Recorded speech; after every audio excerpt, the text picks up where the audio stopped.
സുപ്രഭാതം. ഗാന്ധിജിയെക്കുറിച്ചല്ലേ നമ്മൾ കഴിഞ്ഞ ക്ലാസ്സിൽ പഠിച്ചത്? എന്താണ് നമ്മൾ ഗാന്ധിജിയെക്കുറിച്ച് എവിടെ വരെ കഴിഞ്ഞ ക്ലാസ്സിൽ നിർത്തിയത്?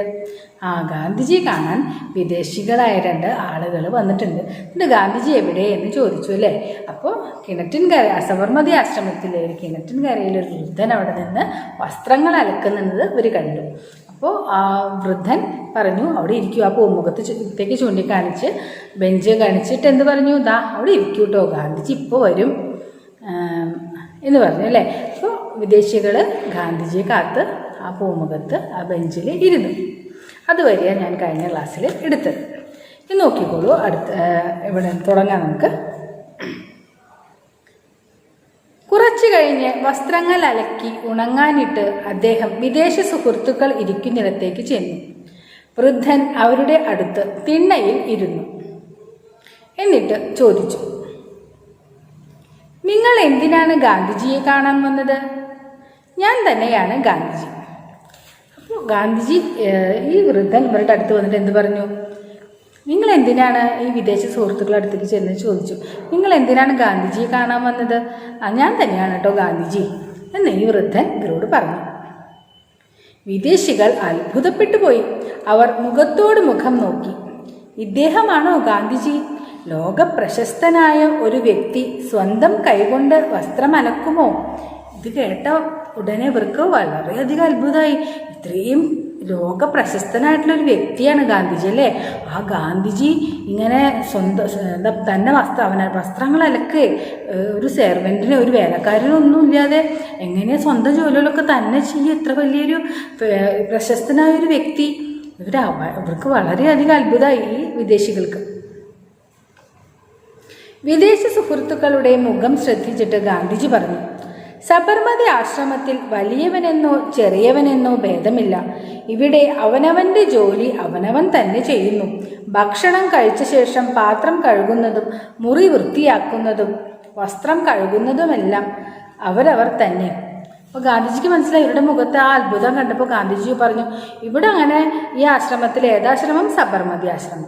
ഈ ആശ്രമത്തിൽ ഇവിടെ വലിയ ആള് ചെറിയ ആളെന്നൊന്നുമില്ല. അവനാൻ ഭക്ഷണം കഴിച്ച് കഴിഞ്ഞാൽ ആ പാത്രം അവൻ തന്നെ കഴുകണം. അവനാൻ ധരിച്ച വസ്ത്രം അവനവൻ തന്നെ കഴുകണം. ഇവിടെ വലിയവനൊന്നോ ചെറിയവനൊന്നോ ഒരു വ്യത്യാസവും ഇല്ല എന്ന് ഗാന്ധിജി ഇവരോട് പറഞ്ഞു. തെല്ലിട നിർത്തി വിദേശികളുടെ മുഖത്തേക്ക് ഗാന്ധിജി നോക്കി. അവരുടെ മുഖത്തു നിന്ന് അപ്പോഴും ആശ്ചര്യം വിട പറഞ്ഞിരുന്നില്ല. ഗാന്ധിജി തുടർന്നു. ഗാന്ധിജി ഇങ്ങനെ പറഞ്ഞ് കുറച്ചു നേരം നിർത്തി. തെല്ലിടം നിർത്തി എന്ന് പറഞ്ഞാൽ കുറച്ചു നേരം നിർത്തി. എന്നിട്ട് പറഞ്ഞു, ഗാന്ധിജി അപ്പോൾ അവരുടെ മുഖത്ത് നിന്ന് അപ്പോഴും ഗാന്ധിജിയുടെ മുഖത്തേക്ക് ഇവർ നോക്കിയിരിക്കുക. അപ്പോഴും അവരുടെ മുഖത്ത് ഇങ്ങനെ ആശ്ചര്യം തന്നെയായിരുന്നു. ആശ്ചര്യം എന്ന് പറഞ്ഞാൽ അത്ഭുതം തന്നെയായിരുന്നു. അപ്പോൾ ഗാന്ധിജി തുടർന്നു. വീണ്ടും ഗാന്ധിജി പറഞ്ഞു,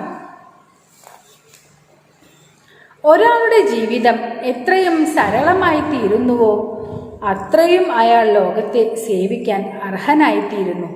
സ്വന്തം ആവശ്യങ്ങൾ നിർവഹിക്കാൻ കഴിയാത്ത ഒരാൾക്ക് മറ്റുള്ളവരെ എങ്ങനെ സേവിക്കാൻ കഴിയും?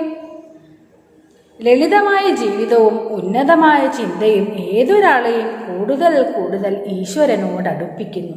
അപ്പോൾ ഗാന്ധിജി എന്താ പറഞ്ഞു നോക്കൂ, വളരെ പ്രധാനപ്പെട്ട വരികളാണിത് ഗാന്ധിജിയുടെ. ഗാന്ധിജി എന്താ പറഞ്ഞത് നോക്കൂ, ഒരാളുടെ ജീവിതം എത്രയും സരളമായിത്തീരുന്നുവോ, ഒരാളുടെ ജീവിതം എത്രയും എന്താ പറയുക ലളിതമായിത്തീരുന്നു, അത്രയും സിമ്പിൾ ലൈഫ് എന്നൊക്കെ പറയും, അത്രയും ലളിതമായിത്തീരുന്നു, ആരെയും ആശ്രയിക്കാതെ ഒരാൾക്ക് ജീവിക്കുന്നുവോ അയാളാണ് ഏറ്റവും ശ്രേഷ്ഠൻ.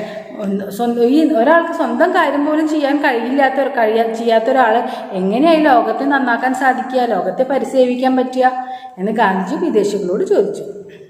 ലളിതമായ ജീവിതവും ഉന്നതമായ ചിന്തയും ഏതൊരാളെയും കൂടുതൽ കൂടുതൽ ഈശ്വരനോട് അടുപ്പിക്കുന്നു.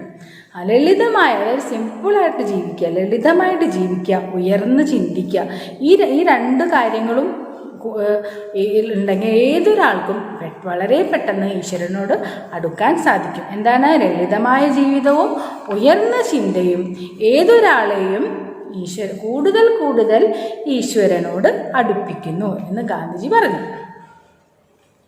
ഗാന്ധിജിയുടെ വാക്കുകൾ വിദേശികൾക്ക് പുതിയ അനുഭവമായി. അവരിതിനു മുമ്പ് ഇങ്ങനെ ഇത്രയും നല്ലൊരു എന്താ പറയുക ഗാന്ധിജിയുടെ ഈ വാക്കുകൾ ഇതിനു മുമ്പ് ആരും പറഞ്ഞിട്ട് അവർ കേട്ടിട്ടില്ല. അപ്പോൾ ഗാന്ധിജി ഇത് പറഞ്ഞപ്പോൾ ഇവർക്ക് വളരെയധികം അത്ഭുതമായി. അവർക്ക് എന്തായി, അവർക്കത് പുതിയൊരു അനുഭവം തന്നെയായി ജീവിതത്തിൽ. ലളിത ജീവിതത്തിൻ്റെ ബാലപാഠം ഉൾക്കൊണ്ട ശേഷമാണ് അവർ തിരിച്ചു പോയത്. ഇനിയുള്ള ഭാവി ജീവിതം എങ്ങനെ ജീവിച്ചു തീരണം, ലളിതമായി ജീവിക്കണമെന്ന് ഉള്ളൊരു പുതിയൊരു പാഠം ഗാന്ധിജിയിൽ നിന്ന് പഠിച്ചിട്ടാണ് ആ വിദേശികൾ അവിടെ നിന്നും പോയത്. ഇതാണ് നമ്മുടെ പാഠം. അപ്പോൾ ഗാന്ധിജിയെ കുറിച്ചിട്ടുള്ള നമ്മുടെ പാഠം കഴിഞ്ഞു.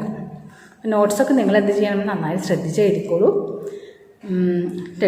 ടെസ്റ്റ് പേപ്പറും മുടങ്ങാതെ അയക്കണം. മടി പിടിച്ചിരിക്കരുത്. നല്ല ഭംഗിയിൽ 2 ലൈൻ മുട്ടിച്ച് വൃത്തിയിൽ എഴുതണം. അപ്പോൾ നമുക്ക് അടുത്ത ക്ലാസ്സിൽ കാണാം. നന്ദി, നമസ്കാരം.